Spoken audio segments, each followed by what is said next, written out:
Hello दोस्तों, this is del Gary. आइए आज हम स्टडी करते हैं बैंक निफ्टी और बैंक निफ्टी से जुड़े हुए स्टॉक के बारे में आज हम चर्चा करेंगे। दोस्तों, हम देख रहे हैं कि डेली के टाइम फ्रेम पे हमारी जो ये ट्रेंड लाइन आ रही थी, आज की हमारी जो कैंडल है उसने इस ट्रेंड लाइन को काफ़ी अच्छे तरीके से ब्रेक किया और हमें काफ़ी अच्छी मूवमेंट देखने को मिली। हम इस मूवमेंट की स्टडी करेंगे। आज की हमारी जो कैंडल ने हाई लगाया है वो 35,807 का, और जो आज की हमारी कैंडल ने लो लगाया है वो है 35,165 का, और लास्ट में इसने जो क्लोजिंग दी है वो है 35,580 के पास। अब दोस्तों, हम जो वेट कर रहे थे, हम ये वेट कर रहे थे कि ये वाली जो ट्रेंड लाइन आ रही है इस कैंडल का हाई ब्रेक हो। इस कैंडल का हाई था 35,576 का। अब आज इस कैंडल ने हाई को ब्रेक तो किया, और इस कैंडल का जो हाई था, इस कैंडल का हाई है 810, यहाँ तक ये गया भी है। अब मेन चीज जो हमें देखनी थी, हमें ये देखना था कि ये मूवमेंट कहाँ तक करेगा, किस तरीके से मूवमेंट करेगा, तो हमारे ये दोनों के दोनों क्वेश्चन सॉल्व हो गए। इसके साथ साथ हम ये भी देखेंगे कि हमें किस तरीके से बाकी के जो स्टॉक है उन्होंने किस तरीके से हेल्प किए, ताकि हम उनको आज की मूवमेंट को पकड़ पाएं। अब हम आते हैं 15 मिनट के टाइम फ्रेम पे। 15 मिनट के टाइम फ्रेम पे अगर हम देखते हैं तो अब एक बार दूर से थोड़ा देखने की कोशिश कीजिए चार्ट को, ज़्यादा बिल्कुल कैंडल्स को मत देखिए। दूर से जब आप देखने की कोशिश करोगे तो आपको पता चलेगा कि काफ़ी अच्छा, ये देखिए, ट्रेंड बना हुआ था। जस्ट सी, ये देखिए। अब क्या हुआ है लास्ट में, ये वाला जो जोन था ये यहाँ पे आके कंसोलिडेट हो गया। कंसोलिडेशन होने के बाद अब इसने यहाँ पे ट्रेंड चेंज किया है 15 मिनट के टाइम फ्रेम पे। अब यहाँ पे ट्रेंड चेंज हुआ तो ये देखिए यहाँ पे कंसोलिडेट रहा। अब हम वेट कर रहे थे कि ये वाला जो स्विंग है ना, अप की साइड में ये वाला अगर स्विंग निकल जाता है तो उसके बाद हमें एक काफ़ी अच्छी मूवमेंट अप के लिए मिल जाएगी। तो जैसे ही आज की मार्केट ओपन हुई है, मार्केट ओपन होने के बाद इसने ये वाला स्विंग ब्रेक किया, जो कि दो जगह पे कोरिलेट हो रहा था। एक तो ये वाला पॉइंट एंड सेकंड ये वाला पॉइंट। अगर हम पीछे जाएंगे तब हमें पता चलता है कि एक ये वाला पॉइंट भी है एंड सेकंड ये वाला भी। 1 2 3 एंड 4, फोर्थ टाइम में ये अप साइड में निकल गया। अब 15 मिनट के टाइम फ्रेम में हम ये देख रहे हैं कि ये कंटिन्यू अप गया, यहाँ पे हल्का सा कंसोलिडेट हुआ, फिर अप गया। और लंच टाइम में, जिसको हम लंच टाइम का हम सबको पता है अच्छे से, लंच टाइम में ये बिल्कुल कंसोलिडेट रहा। उसके बाद फिर से इसने एक अच्छी अप की मूवमेंट दी है। अब 5 मिनट के टाइम फ्रेम पे हम इसको देखेंगे कि 5 मिनट के टाइम फ्रेम पे इसने किस तरीके से मूवमेंट किया है।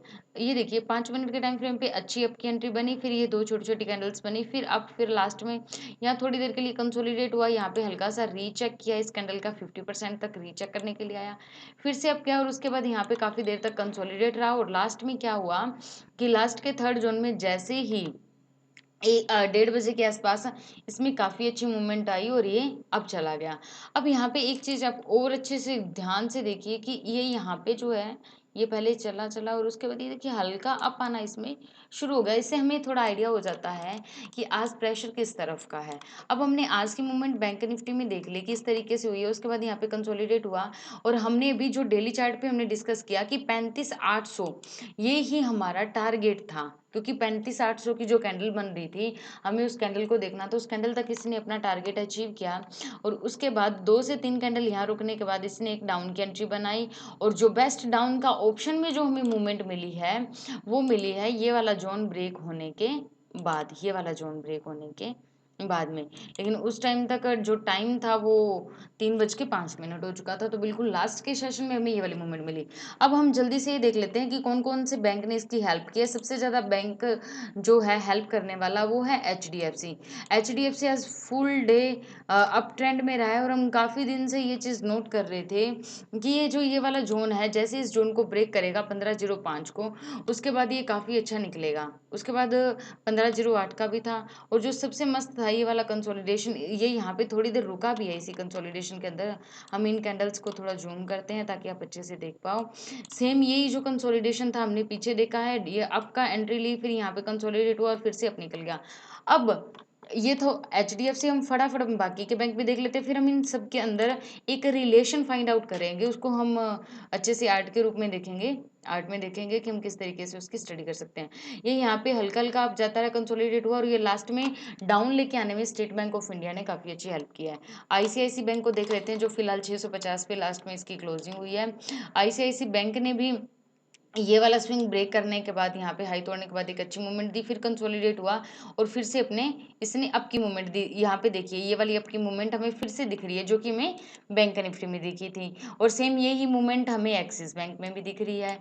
कुछ एक चीज़ें सेम आ रही हैं, और डाउन के लिए भी सेम आया, यहाँ पे कंसोलिडेट हुआ और फिर से डाउन। एसबीआई में हमने अभी देखा कि वहाँ पे डाउन था।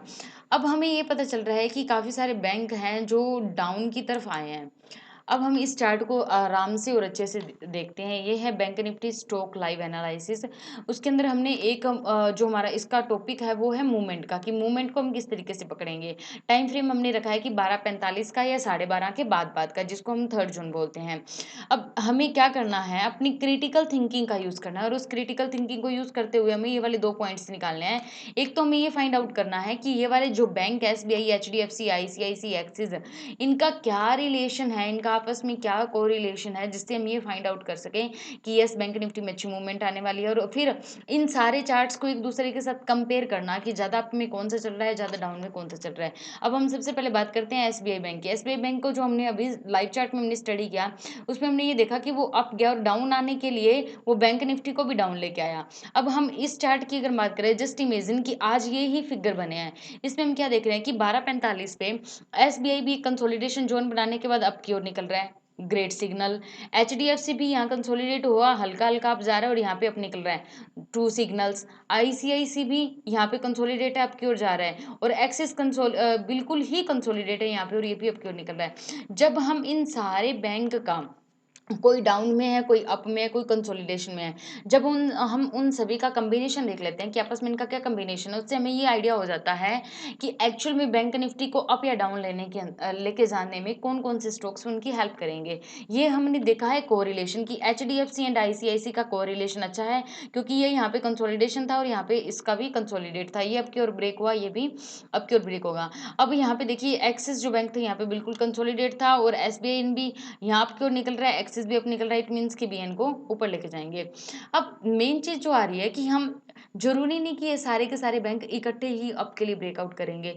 हो सकता है इन दो में से कोई दो बैंक इकट्ठे अप के लिए निकल रहे हो और वो बीएन को लेके जा रहे हो। अब हमें ये देखना है कि इनमें से हमें कैसे पता चलेगा कि कौन से दो बैंक अगर अप जा रहे हैं तो वो ज़्यादा अच्छी मूवमेंट करेंगे। ये देखिए यहाँ पे है H D F C bank, और ये है ICICI, Axis and S B I N. हम इन चारों की अच्छे से फिलहाल बात करेंगे। एच डी एफ सी का जो परसेंटेज है वो है 27%। इट मीन्स कि इसका जो वेटेज है बैंक निफ्टी को लेके जाने में वो सबसे ज़्यादा हाई है। Second ICICI and third Axis and last में एसबीआई। इट मीन्स कि अगर इन दोनों का पेयर बनता है, ये दोनों अप की तरफ मूवमेंट कर रहे हैं, जस्ट इमेजिन कि ये अप की ओर मूवमेंट कर रहा है H D F C, and ICICI बिल्कुल ऐसे कंसोलिडेट था, ये भी अप की ओर मूवमेंट कर रहा है। इट मीन्स कि बैंक निफ्टी के अंदर हमें काफ़ी अच्छी अप की मूवमेंट देखने को मिल सकती है। उसके बाद अब जस्ट इमेजिन मान लीजिए कि आईसीआईसी एंड एक्सिस अप निकल रहे हैं, तो भी हमें बैंक निफ्टी अप की ओर मिलेगा। बट सबसे ज़्यादा जो वेटेज है वो एचडीएफसी की ज़्यादा है, एचडीएफसी की वेटेज ज़्यादा है। इसलिए बैंक निफ्टी के अंदर जो अच्छी मूवमेंट होती है, जिसको हम बड़ी मूवमेंट कहते हैं, वो एचडीएफसी के साथ कोई भी एक बैंक का कॉम्बिनेशन बन जाए। एचडीएफसी के साथ कोटक भी हो सकता है, आईसीआईसी, एक्सिस, बंधन, कोई भी हो सकता है। एचडीएफसी के साथ अगर किसी का कॉम्बिनेशन बन जाए तो वो ज़्यादा अच्छे तरीके से अप लेके जाने में या डाउन लेके जाने में हेल्प करता है। अब हमें जो मेन चीज़ देखनी है, हमें ये देखना है कि इनका आपस में कॉम्बिनेशन क्या है। दोस्तों जब भी आप बैक टेस्टिंग करोगे उस टाइम आप ज़रूर देखिए कि जितने भी ये स्टॉक हैं, ये अपने अंदर किस तरीके से पावर को कलेक्ट करते हैं, जिससे कि बैंक निफ्टी अप जाता है या डाउन जाता है। ये जो स्ट्रेंथ है ये ही बैंक निफ्टी को अप या डाउन लेकर जाती है। तो हमें इस स्ट्रेंथ की स्टडी करनी है, जिससे कि हम बैंक निफ्टी की स्टडी अच्छे से कर पाएँ। अब हमने आज के बैंक निफ्टी को हमने काफ़ी अच्छे से देख लिया है। अब कल के हम सिनेरियो में फिर से मिलते हैं, तब तक आप इसको अच्छे से देखिए बैंक निफ्टी के चार्ट को, और कल के लिए आप प्रिपेयर हो जाइए कि जो ये डाउन का है, जो कि है 35,480 का, हम यहाँ पे एक फटाफट लाइन लगा देते हैं। ये देखिए यहाँ पे जोन बन रहा है, यहाँ पे भी जोन बन रहा है, यहाँ पे इसने सपोर्ट लिया, यहाँ पे इसने रेजिस्टेंस लिया था। इट मीन्स कि इट्स अ स्ट्रॉन्ग, यहाँ पे बायर मिलेंगे, और यहाँ जस्ट यहीं पे हमें सेलर भी मिलेंगे, जो कि चाहेंगे हम डाउन लेके आए, और इससे ज़्यादा सेलर हमें मिलेंगे इस पॉइंट के ऊपर। That one. अब मार्केट अगर इसी जोन के अंदर ही ओपन होती है, जस्ट इमेजिन कि कल मार्केट इसी जोन के अंदर ओपन होती है, तो हमें अब के लिए जो मूवमेंट मिलेगी वो मिलेगी सबसे बेस्ट मूवमेंट हमें 35,800 को ब्रेक करने के बाद मिलेगी, क्योंकि हमने डेली टाइम फ्रेम पे देखा था कि एक हॉरिजॉन्टल लाइन आ रही थी, दैट वन। ये जो 35,800 वाला है, इसको ब्रेक करने के बाद हमें अप साइड की काफ़ी अच्छी मूवमेंट मिलने को देखने को मिल सकती है।